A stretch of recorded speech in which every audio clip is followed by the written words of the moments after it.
Hey everyone, my name is Amber and welcome to 1 Minute Feaso training video. Now, why did I create it and why do I use it the most? Like, this is one of the most used tools that I use in my arsenal to vet development projects, the potential development projects, and figure out exactly what should I be paying for the land, and figure out exactly how what are the costs and everything, whether or not a project has any money in it.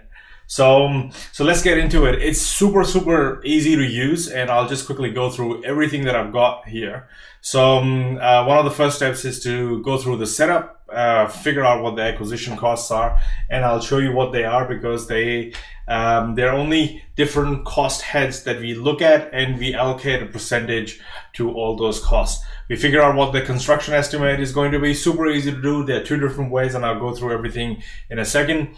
And we figure out the sale value. So whatever you are developing, you want to know what you'll be able to sell them for. Different cost heads we'll go through, and the time. And there are two aspects to time, and I'll explain that as we move forward. And then we have target development margin, the amount of money that we want to make.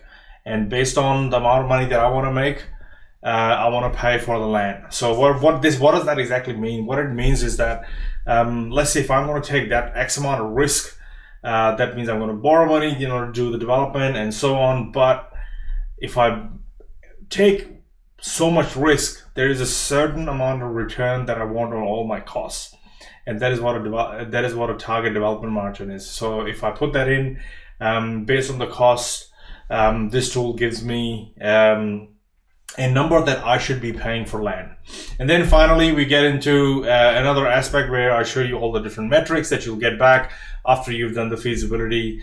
And then we'll dive into capital raising and what money that you need to raise. So if you work with investors and you want to figure out how much money do I need to raise and what sort of return you can offer your clients, all that is coming up. Thanks.